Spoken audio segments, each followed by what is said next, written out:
Operation सिंदूर खत्म हो गया, पाकिस्तान के साथ सीज फायर हो गया, लेकिन सवाल यह है कि क्या आतंकवादी खत्म हो गए? क्या आतंकवाद खत्म हो गया?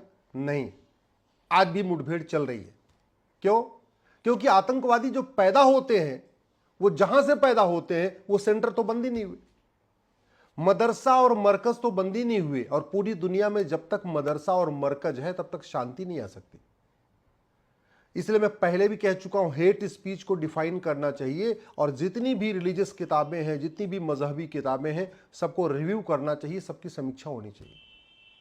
अगर हम वास्तव में आतंकवाद को रोकना चाहते हैं तो जो भारत में मदरसा, मैकाले, मिशनरी एजुकेशन सिस्टम चल रहा है, इसको खत्म करके हमें वैदिक गुरुकुल शिक्षा व्यवस्था लागू करना पड़ेगा। नहीं तो कभी हम ऑपरेशन सिंदूर करेंगे, फिर कभी ऑपरेशन पराक्रम करेंगे, एक के बाद एक दूसरा हम ऑपरेशन करते रहेंगे, लेकिन आतंकवाद खत्म नहीं होगा। हमें इस बात को पूरी तरीके से समझना होगा और पूरी दुनिया को समझाना होगा कि मरकज और मदरसों के रहते दुनिया में शांति नहीं आ सकती, क्योंकि वहां इंक्लूसिव एजुकेशन सिस्टम नहीं है ना। वहां मदरसा और मरकज में वसुधैव कुटुंबकम नहीं सिखाया जाता, मदरसा और मरकज में जननी जन्म भूमिष्य नहीं सिखाया जाता, मदरसा और मरकज में सर्वमंगल मांगल्य नहीं सिखाया जाता, मदरसा और मरकज में सर्वे भवन्तु सुखिनः नहीं सिखाया जाता।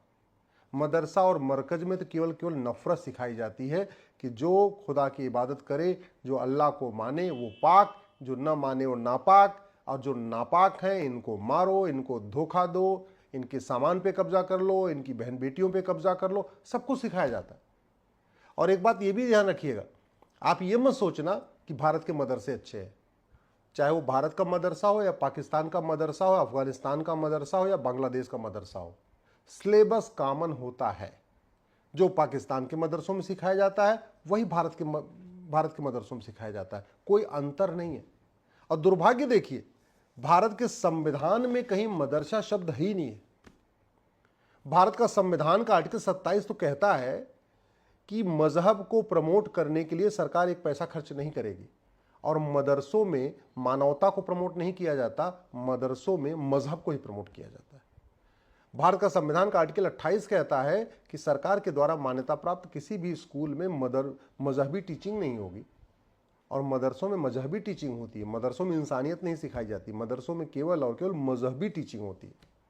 आर्टिकल 30 कहता था कि भाई देश के सभी लोगों को एजुकेशन इंस्टीट्यूशन खोलने का अधिकार है, लेकिन हमारे सुप्रीम कोर्ट के जजों ने, हमारे पुराने सांसदों ने, हमारे मंत्रियों ने उस एजुकेशन इंस्टीट्यूशन को मदरसा समझ लिया, जबकि मदरसा दीनी तालीम केंद्र होता है, दीनी तालीम सेंटर है, वो एजुकेशन इंस्टीट्यूशन नहीं होता। एजुकेशन इंस्टीट्यूशन उसको कहते हैं जहां सबके कल्याण की बात हो, जहां एक यूनिवर्सल एजुकेशन हो, जहां सबको एक जैसा बराबर कंसीडर किया जाए। मदरसों में ये नहीं होता, फिर भी वो चलता जा रहा है। समाधान क्या है? समाधान ये है कि अगर हम भारत को बचाना चाहते हैं तो सबसे पहले समान शिक्षा लागू करनी चाहिए। भारत को हम बचाना चाहते हैं तो मजहब के आधार पर जितने नियम कानून चल रहे हैं इन सबको खत्म करके समान नागरिक संहिता लागू करना चाहिए। भारत को बचाना चाहते हैं तो एक समान धर्मस्थल संहिता लागू करना चाहिए। धर्म और रिलीजन को स्पष्ट करना चाहिए, धर्म और रिलीजन के अंतर को बाकायदा स्कूल के सिलेबस में शामिल करना चाहिए, और एक समान धर्मस्थल संहिता लागू करनी चाहिए। अगर हम भारत को बचाना चाहते हैं तो समान जनसंख्या संहिता, यूनिफॉर्म पॉपुलेशन कोड तत्काल लागू करना चाहिए। हम दो हमारे दो तत्काल लागू करना चाहिए।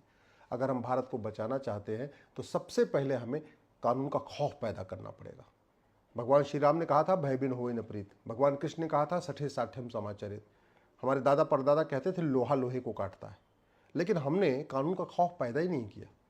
कानून का खौफ तब पैदा होगा जब जस्टिस विद इन ईयर होगा, और जस्टिस विद इन ईयर तब होगा जब यहाँ one nation one police code होगा, one nation one judicial code होगा, one nation one administrative code होगा, one nation one evidence code होगा। जस्टिस विद इन ईयर तब होगा, फटाफट मुकदमों का फैसला तब होगा जब झूठ गंभीर अपराध होगा। झूठी जांच, झूठी एफआईआर, झूठी गवाही, झूठा वकालतनामा, झूठा एफिडेविट, ये गंभीर अपराध होगा। जस्टिस विद इन ईयर तब होगा, कानून का खौफ तब पैदा होगा जब झूठे डॉक्यूमेंट बनाना और बनवाना एक गंभीर अपराध होगा। झूठा Aadhaar, ration card, driving licence, voter ID, birth certificate, जो भी डॉक्यूमेंट है, इनको फर्जी डॉक्यूमेंट बनाना और फर्जी डॉक्यूमेंट बनवाना गंभीर अपराध होगा। तब जाके भारत सुरक्षित होगा। नहीं तो ऑपरेशन सिंदूर होगा, फिर उसके बाद फिर कोई और ऑपरेशन करना पड़ेगा, फिर कोई और ऑपरेशन करना पड़ेगा, ये चलता रहेगा। और वैसे भी आप देख लीजिए, कश्मीर में जो आतंकवादी मुठभेड़ होती है तो हम आतंकवादियों को मार देते हैं। आतंकवादियों को स्लीपर सेल को कभी मारा क्या आज तक? नहीं मारा, जबकि स्लीपर सेल का भी उतना ही योगदान है आतंकवाद को फैलाने में। आखिर क्या कारण है कि भारत के बॉर्डर पे और भी राज्य हैं जो पाकिस्तान से मिलते हैं? जैसे गुजरात की सीमा भी पाकिस्तान से मिली हुई, राजस्थान की सीमा भी पाकिस्तान से मिलती है, लेकिन सारा के सारे आतंकवादी कश्मीरी आते हैं। ये सारे आतंकवादी गुजरात क्यों नहीं आते? सारे आतंकवादी राजस्थान क्यों नहीं आते? क्योंकि कश्मीर में उनको स्लीपर सेल मिलते हैं। और स्लीपर सेल क्यों मिलते हैं? क्योंकि मदरसे में जो टीचिंग होती है वो चाहे पाकिस्तान का मदरसा हो या कश्मीर का मदरसा, एक समान है।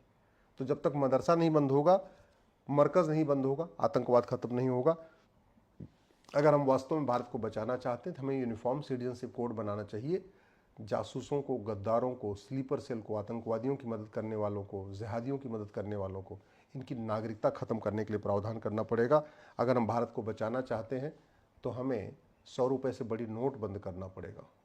हमें 5,000 रुपये से महंगे सामान का कैश लेन देन बंद करना पड़ेगा। क्यों? क्योंकि इनकी जो जिहादियों की पूरी फंडिंग हवाला के जरिए आती है, खाड़ी देशों से आती है। इनको FCRA के जरिए फंडिंग आती है, तो FCRA को भी खत्म करना पड़ेगा। अगर हम भारत को बचाना चाहते हैं तो हमें एक यूनिफॉर्म बैंकिंग कोड लागू करना पड़ेगा, क्योंकि बहुत बड़ी मात्रा में इनको फंडिंग जो विदेशी बैंकें हैं उन बैंकों से भी आती है। भारत को अगर हमें बचाना है तो हमें सामाजिक समरसता, कुटुंब प्रबोधन, नागरिक कर्तव्य, स्व का भाव, पर्यावरण संरक्षण, ऐसे विषयों को प्राइमरी के सिलेबस में डालना पड़ेगा। भारत को बचाना चाहते हैं तो हमें ड्रग के खिलाफ कठोर कानून बनाना पड़ेगा। मैं पहले भी कई बार कह चुका हूँ, आज फिर से कह रहा हूँ, ये जो भारतीय न्याय संहिता है, इसके स्थान पे अगर अमेरिका का फेडरल पिनल कोड लागू कर दिया जाए, भारत में बहुत हद तक अपराध खत्म हो जाएगा। ये भारतीय न्याय संहिता वर्ल्ड लेवल की नहीं है, इससे लाख अच्छी ये अमेरिका की फेडरल पिनल कोड है। अगर इसको हम लागू कर देना, भारत का बहुत अपराध कम हो जाएगा। दुर्भाग्यवश इस पर चर्चा ही नहीं हो रही है। भारत को अगर हम बचाना चाहते हैं तो नशा नियंत्रण करना पड़ेगा, क्योंकि ड्रग स्मगलिंग से पैसा आता है, वो सारा का सारा पैसा भारत को बर्बाद करने पे खर्च होता है। भारत को बचाना चाहते हैं तो घुसपैठ नियंत्रण के खिलाफ कठोर कानून बनाना पड़ेगा। घुसपैठ करना और घुसपैठियों की मदद करना, इसको देशद्रोह घोषित करना होगा, इसको वेजिंग वॉर डिक्लेयर करना होगा, इसको राष्ट्र की सुरक्षा के लिए खतरा घोषित करना होगा, इसको देश की एकता अखंडता के लिए खतरा घोषित करना होगा। और इसके लिए तत्काल पार्लियामेंट से कानून बनाना पड़ेगा, तब घुसपैठी अपने आप भागना शुरू करेंगे। अगर हम भारत को सुरक्षित करना चाहते हैं तो लफ्ज़ जिहाद के लिए हमें भारतीय न्याय संहिता में एक चैप्टर रखना पड़ेगा। 1000 बेटियां पर डे लफ्ज़ जिहाद का शिकार हो रही हैं। ये कोई छोटा मोटा अमाउंट नहीं है, ये बहुत बड़ी संख्या है। 1000 बेटियां प्रतिदिन कम हो रही हैं। भारत को बचाना चाहते हैं तो हमें इसी BNS में एक चैप्टर जोड़ना पड़ेगा, ऑफेंस रिलेटिंग टू कन्वर्जन। 1,500 परिवार पर डे कन्वर्ट हो रहे हैं। 1,500 परिवार का मतलब 10,000 हिंदू पर डे कम हो रहे हैं, कन्वर्ट होते जा रहे हैं। और स्वामी विवेकानंद जी ने कहा था, हिंदू कन्वर्ट होता है तो हिंदू कम नहीं होता, बल्कि हिंदुओं के दुश्मन की संख्या बढ़ती है। तो अगर 10,000 हिंदू कन्वर्ट हो रहे हैं, इसका मतलब प्रतिदिन 10,000 नए दुश्मन बढ़ रहे हैं। ये हमारे लिए बहुत बड़ा खतरा है। अगर भारत को बचाना चाहते हैं तो काला धन हवाला हमें ख़त्म करना पड़ेगा। सारा का सारा भारत विरोधी काम काला धन हवाला के जरिए होता है। काला धन हवाला ख़त्म करना पड़ेगा। भारत को बचाना चाहते हैं तो जो भारत में जुडिशियल सिस्टम है, इसको ठीक करना पड़ेगा। जब तक कानून का खौफ नहीं पैदा होगा, तब तक न घूसखोरी बंद होगी, न कमीशनखोरी बंद होगी। और घूसखोरी कमीशनखोरी नहीं बंद होगी तो सारे घुसपैठी अपने डॉक्यूमेंट बनाते जाएंगे।